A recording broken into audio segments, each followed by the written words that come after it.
Hi everyone, how are you today? Happy Valentine's Day. This is our special Valentine's edition Facebook Live where I am going to talk about how to decorate your bedroom so that it contributes to a better love life and also a good night's sleep.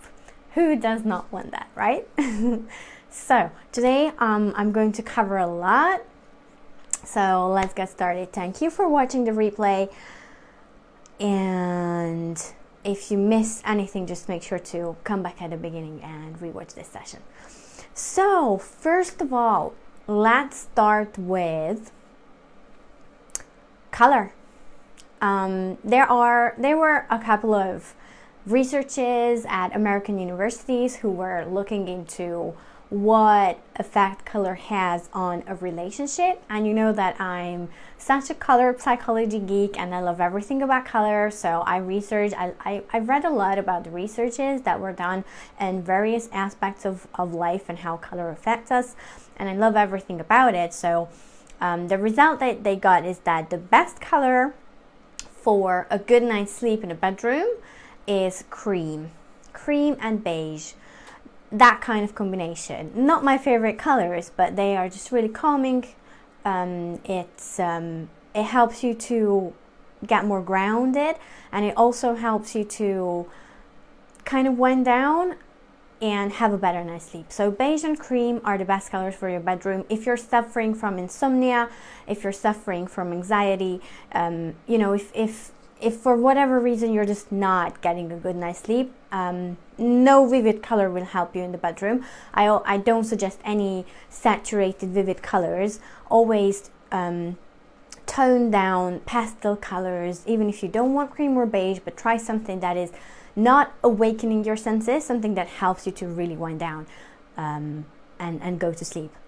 And then the second, probably more important category is what color will help you to have more sex? And that is blue. And it's the mid-tones of blue. So not a navy dark, not a sky bright blue, but that mid-tone. And I forgot my color palette one more time. Anyway, but if you're looking at the color charts, paint color charts are usually coming in these long formats with like 7 or 8 different colors on it. So avoid the ones that are too bright and avoid the ones that are too dark.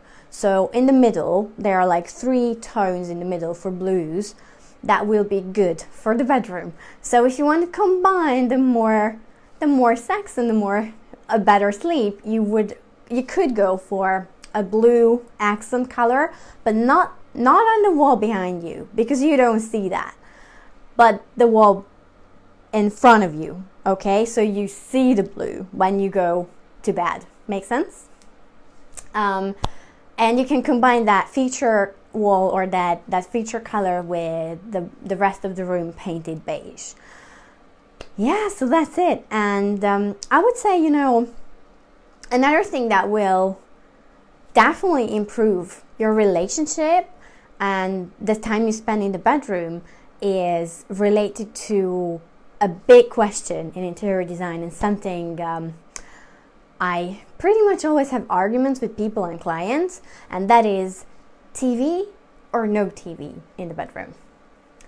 And I had a conversation about 2 days ago with one of my friends from school, and I just counted, I have known her for like 24 years, which is ridiculous, but we started primary school together and we finished high school together, so there's quite a history. And they were like, we built this house and can you help us with the bedroom because we put in too many doors and windows, a very common problem that people have. Like, could you help with the layout because we just can't figure it out and I'm completely stressed out.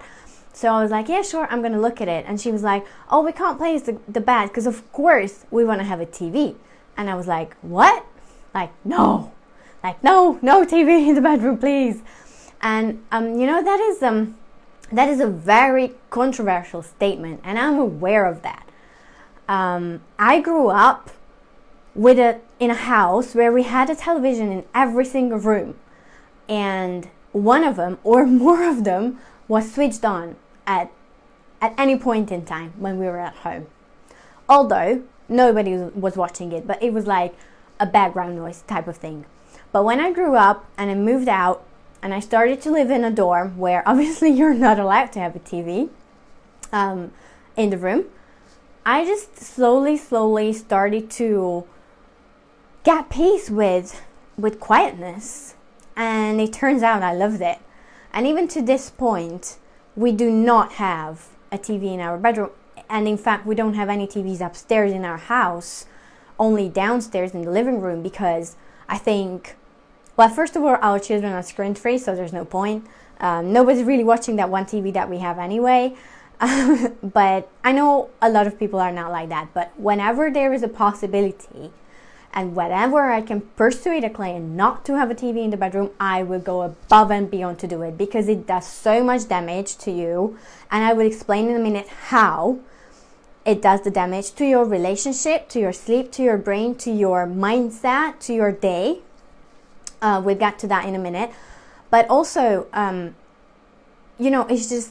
it's just a bad habit. It's nothing else. You're depending on the noise. You're dependent on the screen, but for no good reason. And you can quit that with a little bit of willpower, and also backed by science that I'm going to share with you in a minute.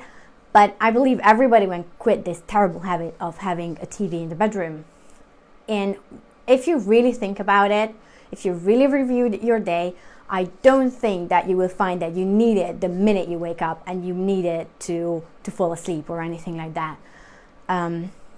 So let's start with the facts. So anybody who is watching TV in the evening is risking not having a good night's sleep, because it is affecting all of your senses.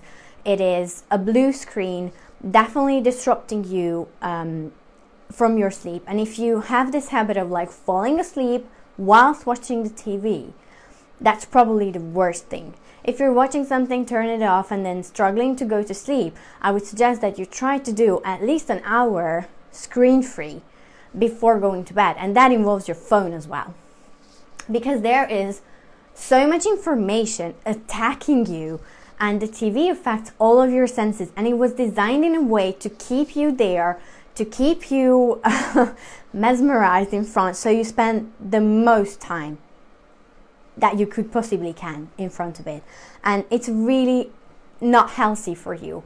The other thing is that pretty much everything that comes from TV is negative.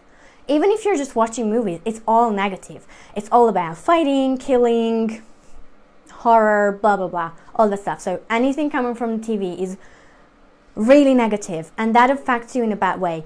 It may cause you nightmares that you don't remember, and that's why you're not sleeping well. It may cause you your anxiety to get worse.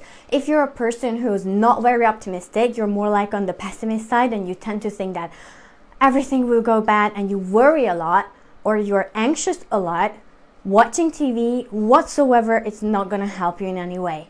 Now, if you're watching funny stuff or just something to fill up the time, I would suggest that you start some other habit or some other form.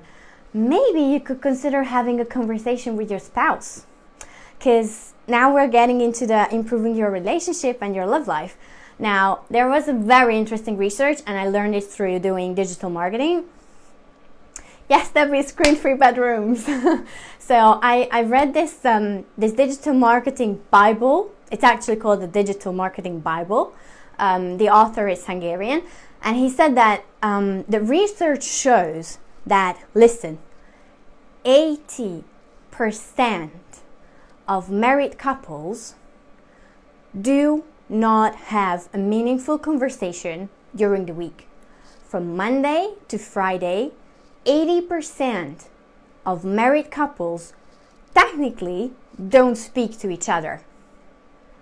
That is shocking.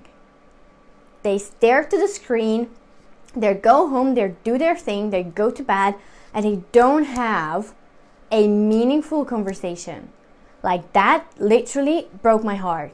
And the point was that any promotion or sales you do, give them time over the weekend to discuss. So your deadline should always be like on a Monday. Any sale expiring on a Monday. Because then they have time over the weekend to discuss about it and make a decision to buy your stuff or not buy your stuff. So that was the point. But to me, that's shocking. And I think there's two reasons for that. One is this beautiful invention of a smartphone, and two is TV. And especially TV in the bedroom. What is stopping you from having a conversation with your spouse after, if you have children, all the children have gone to bed, you're not doing anything, you had dinner, you cleaned up the kitchen, you put the laundry away, you showered, you go to bed. What is stopping you from having a conversation, an actual conversation? Well, your smartphone, the TV, or that you're that tired and the minute your head touches the pillow, you fall asleep. That's me. But when you're a mom and you have kids, that happens. But for an average couple, it's the TV and the smartphone that's literally stopping you from having a conversation. And that is bad, people. So, again, if you can, please, just consider for a moment keeping the TV out of the bedroom. It has nothing to do with the bedroom. And the other thing is that I'm having a vlog coming up in probably around next month that is going to help you, like throughout March. We are going to talk a lot about how to improve your home and how to make it support you more emotionally.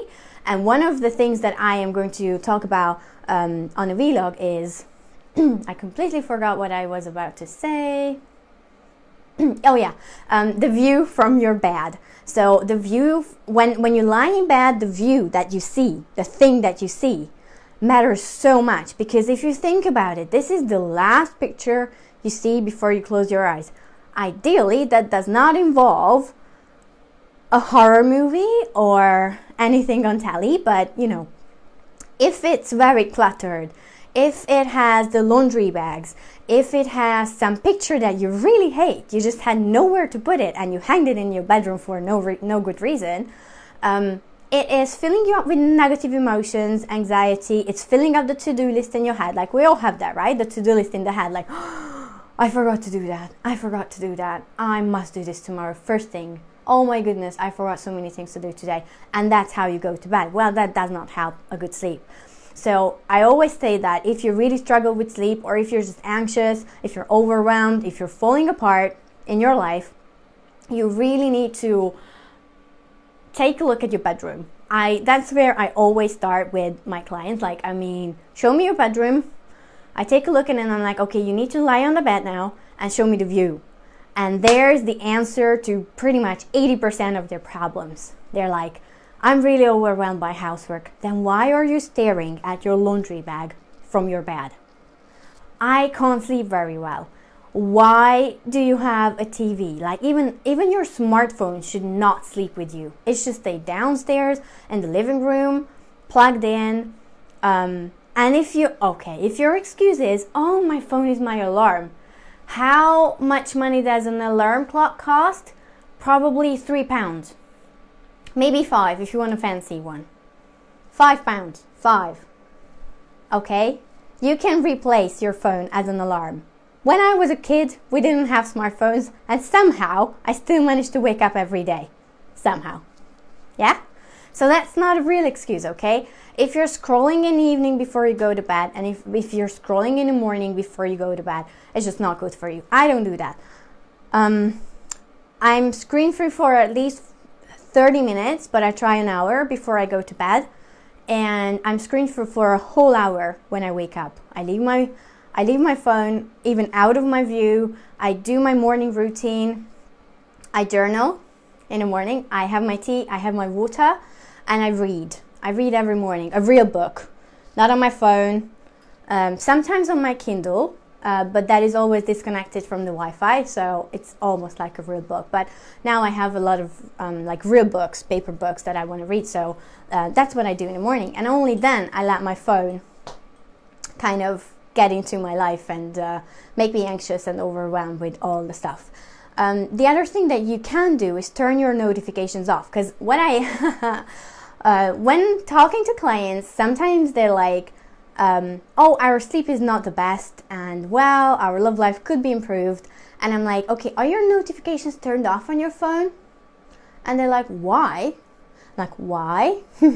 Because the phone is vibrating when you get a message, and if all of your notifications are turned on, you will hear that, whatever you do in bed. And just imagine you having your intimate moments with your partner and your phone goes like buzz, buzz, buzz, buzz. Well, where is your mind going? Where are you focusing? Where are you concentrating? On your partner and being with each other, or having a conversation, or whatever else you might be doing? Or is your mind like, oh, I wonder who was writing to me. Oh, maybe I got an interesting message. Oh, maybe somebody reacted to my Facebook post I put out tonight. Well, just let me tell you, that does not help you in any way, shape, or form.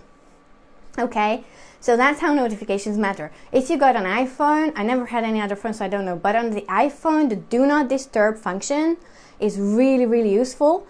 You can set up a time, and in between you won't get any notifications, even if they are not turned on your phone.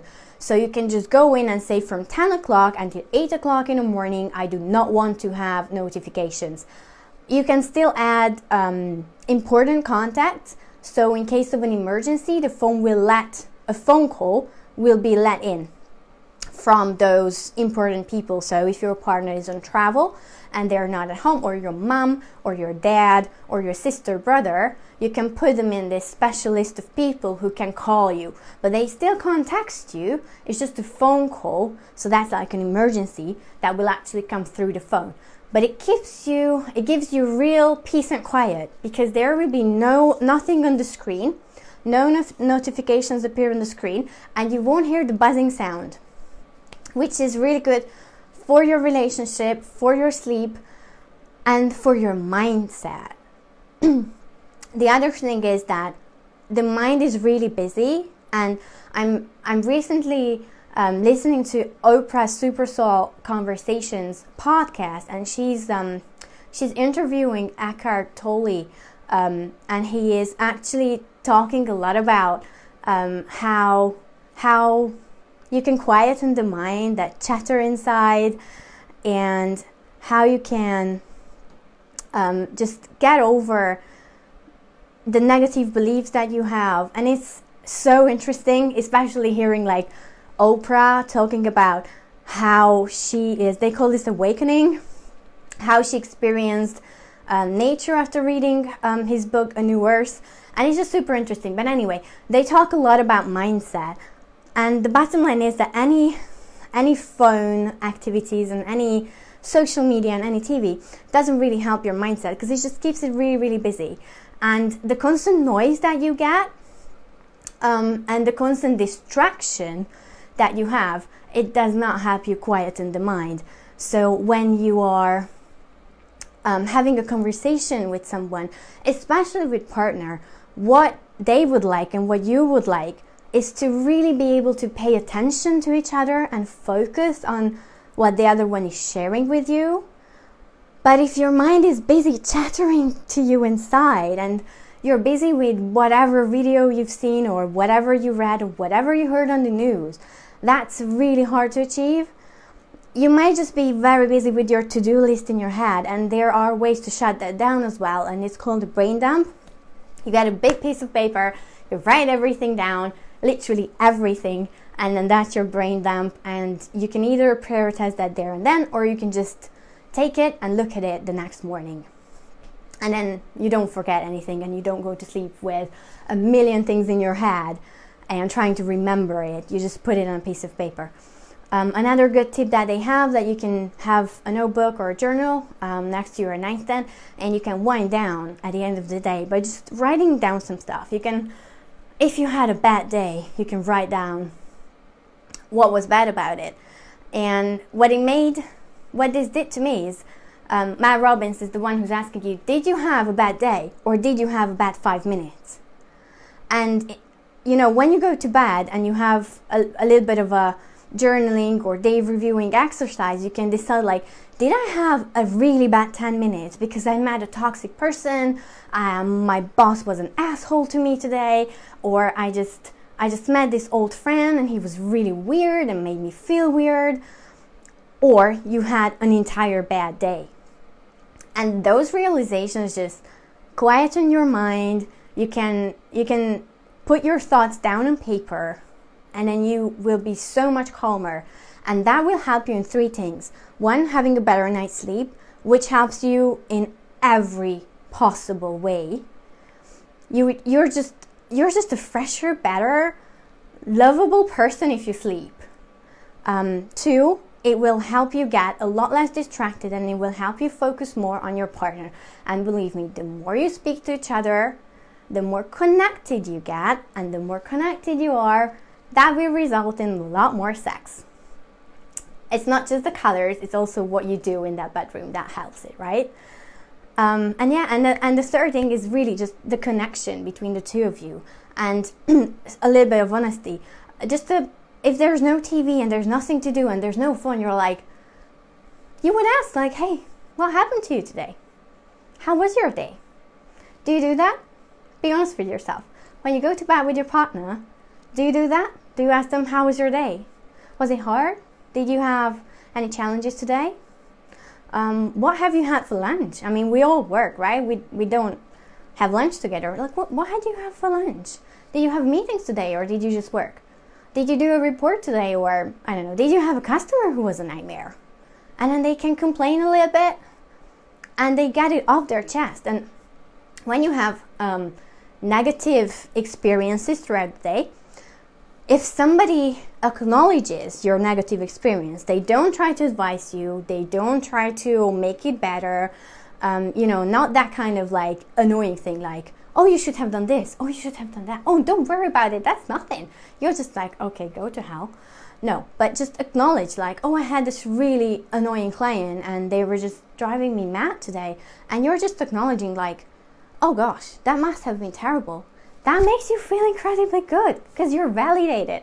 So when you're with your partner and they complain a little bit, just validate them. First, it stops the complaining. Second, it makes them feel really good. Third, it makes the two of you feel really, really connected to each other because it just means that you're paying attention and that you care about them, you love them. And ultimately, that's all what matters, right? That's all what our partners, our children are the same. Our children want to know that we care about them, we love them no matter what. Even if they have a really bad day, if they've been screaming all morning, like mine too. This morning they were just screaming, but whatever. We still got to the nursery, they're still fine, I still love them, and they know that. No matter how they behave, no matter what kind of emotions they are going through. And that's the thing you want with your partner as well. Just get more connected. Yeah, I can see that so many people joined. I'm so happy for you guys. Thank you very much for watching. If you missed the beginning, go back because I'm talking about what color you need to have in your bedroom to have a better night's sleep and more sex, which are things that we all want, right? And I think I talked about everything I wanted to. This was a really long video. If you want more, please click on the videos link on my Facebook profile. I have loads of videos. I categorize them in super cool playlists for you so you can watch them. And I will be probably back over the weekend with another Facebook Live because I'm just feeling super creative this week. I don't know what's happening. But this was a special edition for Valentine's Day. For those of you who are having a date night tonight, have fun, guys. For those of you who are spending it alone, also do have fun, guys. Call up some friends and go have a drink. We are just having a normal night, not really doing anything because, we have these 2 bundles of joys to look after. But, it's all good. Maybe watch a romantic movie with some tissues. I love that as well sometimes.